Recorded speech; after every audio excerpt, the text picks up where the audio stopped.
విజయ్ గారు, మనం చూస్తున్నాం నిన్న హరీష్ రావు గారి పవర్ పాయింట్ ప్రజెంటేషన్లో చాలా కీలకమైన అంశాలు మాట్లాడారు. అందులో అనేకమైన అంశాలు ఉన్నాయి. అందులో ప్రధానంగా మనకు కనిపించింది, వాస్తవానికి కేసీఆర్ గారి హయాంలో దాదాపు 10 ఏళ్ల కాలంలో శాశ్వతంగా సాగునీటి కష్టాలు తీర్చేందుకు ప్రాజెక్టుల నిర్మాణం చేపడితే, ఇప్పుడు కాంగ్రెస్ అధికారంలోకి వచ్చిన తర్వాత కొత్త ప్రాజెక్టులు మాట దేవుడెరుగు, ఉన్న ప్రాజెక్టులకు కూడా జల సమాధి కడతా ఉన్నారు. శాశ్వతంగా తెలంగాణ రైతుల హక్కులను కాలరాస్తూ ఉన్నారు. దక్షిణ తెలంగాణను పూర్తిగా ఎడారిగా మార్చే కుట్ర కొనసాగుతుందనే అంశాన్ని కూడా ప్రస్తావించిన సందర్భం.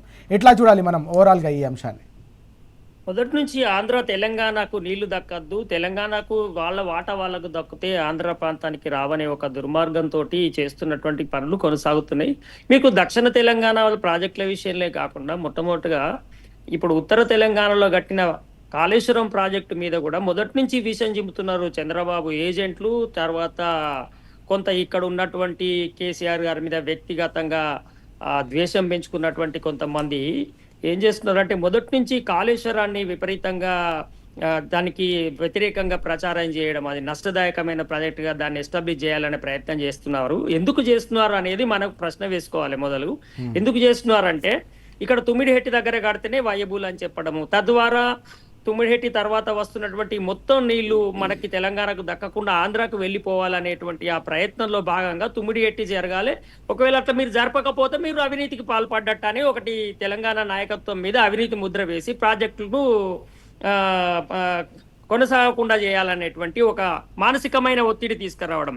మీరు ఇక్కడ కడితేనేమో సరే, అంటే ఆంధ్రాకు నీళ్లు పోయేటట్టు కడితేనేమో మంచిది, లేదు ఆంధ్రాకు నీళ్లు పోకుండా ఎక్కువగా మనకు నీళ్లు వచ్చేటట్టుగా బడ్జెట్ పెంచి మనకు నీళ్లు తెచ్చేటట్టు ఉంటే దీనిలో మొత్తం అవినీతి జరిగిందని చెప్పి ఒక ప్రచారం చేయడం ద్వారా మానసికంగా ప్రెజర్ చేసి ఎక్కడ కట్టి ఎక్కువ నీళ్లు తెలంగాణకు దేవని అక్కడ కట్టకుండా చేసేటువంటి ఒక ప్రయత్నము కాళేశ్వరం విషయంలో జరిగింది. ఇప్పుడు సేమ్ కృష్ణా మీద కడుతున్నటువంటి దాని మీద కూడా ఇప్పుడు జూరాలలో కట్టాలంటారు. జూరాలలో కట్టాలి, తుంగభద్రను ఆంధ్రకు వదిలిపెట్టాలి, లేకపోతే నువ్వు అవినీతి చేయడానికే చేసినట్టు. ఇన్ని మోటార్లు ఎందుకు పెట్టినావు, ఇంత ఎందుకు చేస్తున్నావు, ఇన్ని మోటార్లు ఎందుకు పెట్టినావు, ఇంత ఎక్కువ బడ్జెట్ ఎందుకు పెట్టినావు అంటేనే కేసీఆర్ తెలంగాణ కోసం ఎక్కువ బడ్జెట్ పెడుతున్నాడు, తెలంగాణ నీళ్లు తేవడం కోసం ఎక్కువ పెడుతున్నాడు అని అంటున్నంటే, అంటే ఇది పెట్టద్దు అన్నట్ట. తెలంగాణ కోసం నీళ్ళు ఎక్కువ ఇయ్యద్దు, ఎక్కువ ఖర్చు పెట్టద్దు అంటే ఎవరికి లాభం చేస్తున్నట్టు? ఇక్కడ కొంత సునిశ్చితంగా అర్థం చేసుకుంటే 100కు 100% ఇవ్వాలా. ఇది ఇంకొకటి ఏంది, మీరు ప్రధానంగా చేసే వాళ్ళ ఆరోపణ, మీరు ఎక్సలేషన్ అంటే బాగా పెంచినారు, అంచనాలు పెంచి పైసలు తిన్నారు అంటారు. అంటే అంచనాలు పెంచి పైసలు తిన్నారు అంటే తక్కువ అంచనాలతోటి తక్కువ బడ్జెట్ తోటి ప్రాజెక్టులు కట్టాలి, మిగతా నీళ్ళన్నీ కిందికి వెళ్ళిపోవాలనే ప్రయత్నము. ఇవాళ 100కు 100% తెలంగాణ ద్రోహిగా ఉన్నటువంటి రేవంత్ రెడ్డి, నేను డైరెక్ట్ గానే అంటున్నాను, తెలంగాణ ద్రోహి రేవంత్ రెడ్డి అని. ఎట్లా అంటే అది మనం ఆరోపిస్తున్న ఆరోపణ కాదు. మొదటి ప్రభుత్వం ఏర్పడ్డ తర్వాత ఉద్యమం జరుగుతున్నప్పుడు ఉద్యమానికి వ్యతిరేకంగా మాట్లాడినారు. ఒకవేళ నిజంగానే ఆయన తెలంగాణ వాడుగా ఏర్పడ్డ తర్వాతనైనా ఉండదలుచుకుంటే ఏర్పడ్డటువంటి ప్రభుత్వాన్ని ఆంధ్రకు చెందిన చంద్రబాబు కూలగొట్టమని ప్రయత్నానికి పంపించినప్పుడు నా జన్మభూమికి నేను వ్యతిరేకంగా ఎట్లా చేస్తాను, నేను ఇందులో పాల్గొననని అనాల్సి ఉండేవాడు. కానీ ఆయన చంద్రబాబు ఆదేశాన్ని తూచా తప్పకుండా పాటించి ఆనాడు మొట్టమొదటిగా పోరాటాలు చేసి ప్రాణత్యాగాలు చేసి సాధించుకున్న ప్రభుత్వాన్ని, తెలంగాణలో ఏర్పడ్డ తొలి ప్రభుత్వాన్ని కూలగొట్టి తెలంగాణ అస్థిరపరిచే ప్రయత్నంలో ఆయన మొదటి కుట్రదారుగా ఉన్నాడు.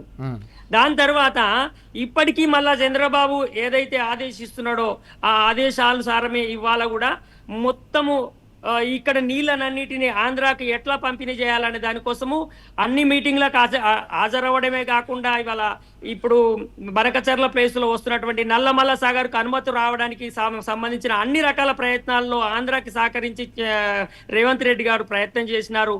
ఇవన్నీ కుట్రలన్నీ బయటపడుతున్న వేళ ఇవాళ ఆయన ఏదో గొప్పగా మాట్లాడుతున్నారని అంటే ఆయన ఊరికే మాట్లాడతలేరు. ఇవాళ ఆయన స్పష్టంగా తెలంగాణ ద్రోహిగా ప్రజల ముందట ఎస్టాబ్లిష్ అవుతున్నప్పుడు దాన్ని డైవర్ట్ చేయడం కోసము ఆయన ఏం చేస్తున్నాడు అంటే కావాలని, ఇవాళ మీరు అన్ని పత్రికలు చూస్తే మీరు చూడండి, ఆయన ఫోటోను బాంబేలో వెళ్ళి లాయర్ దగ్గర కూర్చొని మాట్లాడుతున్న ఫోటోను వేయించుకున్నారు. కాంగ్రెస్ సోషల్ మీడియా కూడా దాన్నే ఇవాళ మొత్తం ప్రచారం చేస్తున్నది. అంటే ఈయన ప్రాజెక్టుల కోసం ఏదో పని చేస్తున్నారని ఎస్టాబ్లిష్ చేసుకోవాల్సినటువంటి ప్రయత్నం ఆయన బయటకు చూపించుకోవాలనే ప్రయత్నం చేస్తున్నారు. లాయర్ దగ్గర ముఖ్యమంత్రులను నీటిపారుదల శాఖ మంత్రి మాట్లాడాల్సిన అవసరం ఏంటండి? సెక్రటరీ వెళ్తే ఆయన మాట్లాడితే సరిపోతుంది సమాచారం ఇస్తే. కానీ తనను తాను తెలంగాణ వాడిగా నేను తెలంగాణ కోసమే పనిచేస్తున్నాను ఎస్టాబ్లిష్ చేసుకునే పరిస్థితికి ఎందుకు వచ్చిందంటే ఇలా ప్రజలు ఆయన తెలంగాణకు ద్రోహం చేస్తున్నారని కేసీఆర్ ప్రెస్ మీట్ తర్వాత ఇవాళ టీఆర్ఎస్ వాదనల తర్వాత ఒకటొకటి నమ్మే పరిస్థితి వస్తున్నది. దాని తర్వాత ఇవాళ అట్లా ఎక్స్పోజ్ చేసుకోవడంతో పాటు తనను తెలంగాణ ద్రోహిగా ఎక్కడ ప్రజలు గుర్తిస్తారో గుర్తించకుండా దీన్ని డైవర్షన్ చేయడం కోసము నిన్న బీఆర్ఎస్ పార్టీ అసలు ఆ సభలోనే లేదు. ఆయన ఉపన్యాసానికి కౌంటర్ ఇచ్చే వాళ్ళు కానీ అభ్యంతరం పెట్టే వాళ్ళు కానీ ఇంటరప్ట్ చేసే వాళ్ళు కూడా లేనప్పుడు అంత ఫ్రస్ట్రేట్ అయ్యి అక్కడ మనుషులు లేకుండా ఉన్నట్టు ఊహించుకొని అంత దుర్భాషలు ఆడాల్సినటువంటి పరిస్థితి ఎందుకున్నది? అంటే ఆయనకు తెలియక కాదు, తోచక కాదు, సైకలాజికల్ గా కొంత ప్రాబ్లం అని అందరు చెప్తున్నా దానికంటే ముఖ్యంగా ఆయన విషయాన్ని పక్కదో పట్టించాలి. ఇప్పుడు పాలమూరు రంగారెడ్డి విషయం నుంచి డైవర్ట్ కాకపోతే ఆయన దొరుకుతున్నాడు, ప్రతి చోట దొరుకుతున్నాడు. చంద్రబాబు నాయుడు అనుమతులు రాయలసీమది నేనే క్యాన్సిల్ చేస్తా అంటే ఆయన వద్దన్నాడు. ఆయన ఎందుకు వాళ్ళు ఖండనిచ్చిండు అంటే మరి ఇప్పుడు అట్లా కూడా అంటారు కాంగ్రెస్ వాళ్ళు. చంద్రబాబు రేవంత్ కొత్త అంటున్నారు కదా, రేవంత్ స్టేట్మెంట్ కు చంద్రబాబు ఎందుకు ఖండనిచ్చిందంటే చంద్రబాబును రాళ్లతో కొడతారు అక్కడ ఆంధ్ర వాళ్ళు. నువ్వు రాయలసీమను రేవంత్ రెడ్డి కోసం ఎందుకు క్యాన్సిల్ చేసుకున్నావని అంటారు. కాబట్టి చచ్చుకుంటూ ఇప్పుడు ఆయన లేదు లేదా అని చెప్పాల్సిన పరిస్థితి ఏర్పడ్డది. అంటే ఎప్పుడైనా తప్పు చేసిన వాడు, దొంగతనం చేసిన వాడు దొరకక తప్పదు. సో ఇప్పుడు నిట్ట నిలువుగా పచ్చిగా దొరుకుతున్న వేళ ఇవాళ వాళ్ళు ఏంది ఫ్రస్ట్రేషన్ కు లోనై ఈ విషయాన్ని చర్చకు రాకుండా ఈ మాట మాట్లాడతారా, ఇట్లా తిడతారా, ఈ భాష మాట్లాడతారా అనే దాని మీద చర్చ డైవర్ట్ చేయాలని ఒకటి. రెండోది ఏంటిదంటే మేము కూడా తెలంగాణ కోసం కొంత ప్రయత్నం చేస్తున్నాం, ప్రాజెక్టులకు మేము నీళ్లు పోకుండా ఆపుతున్నామనే ఒక ప్రయత్నం చేయడానికి ఆయన చూపించుకోవాలనేటువంటిది ఒకటి. అందులో భాగంగానే ఈ ప్రమాణాలు విమానాలు చేసేటువంటి ప్రయత్నం చేయడం జరుగుతుంది. మొత్తం మీద కృష్ణా మీద నీళ్లను అక్కడ జూరాలలో కట్టించడం ద్వారా 45 టీఎంసీలకే ఒప్పుకొని ఆ మిగతా వాటాను ఆంధ్రాకి అప్పచెప్పాలని. ఇప్పుడు నేనేమంటున్నా, నువ్వు 1 టీఎంసీ 2 టీఎంసీలకు ప్రాజెక్టు కట్టి నీళ్ళు ఎత్తిపోతే అవసరమైతే చంద్రబాబును మోడీని ఎదిరిస్తాననేటువంటి రేవంత్ రెడ్డి గారు తెలంగాణ ప్రజలకు ఒక కృష్ణా నీళ్ల మీదనే వాటా కోసం కొట్లాడతావా? ఇవాళ కాళేశ్వరము కూలింది అంటున్నావు, నువ్వు అది డ్యామేజ్ అయింది అంటున్నావు. ఇవాళ ఇన్ని టీఎంసీల నీళ్ళు కిందికి పోతుంటే నువ్వు రిపేర్ ఎందుకు చేయలేదు? ఇప్పటికి కూడా మళ్ళా తుమ్మిడిహెట్టి అంటారు. 2 ఏళ్ల నుంచి తుమ్మిడిహెట్టికి పనులు ఏమాత్రం కూడా చేయరు. ఉన్న చెక్ డ్యామ్లను కూడా పేలుతుంటే వాటికి రక్షణ కల్పించరు, పేలిన వాటిని రిపేర్ చేయరు.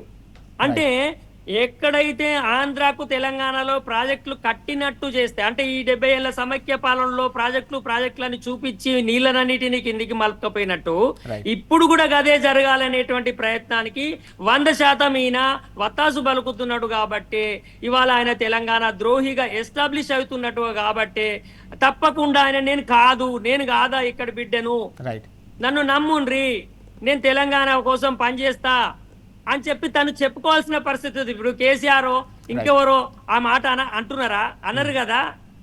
ప్రతి తెలంగాణ వాడు తెలంగాణ బిడ్డనే కదా. కాదు నేను తెలంగాణ వాడిని నమ్ము అంటే నమ్ముతలేరు. ఆయన సమైక్యవాది, ఆయన చంద్రబాబు ఏజెంటు, ఆయన చంద్రబాబు మనిషి అనేది ప్రజలలో ఇంకా ఉంది. కాబట్టి దాన్ని పొడగొట్టుకోవడం కోసం చేస్తున్నటువంటి ప్రయత్నము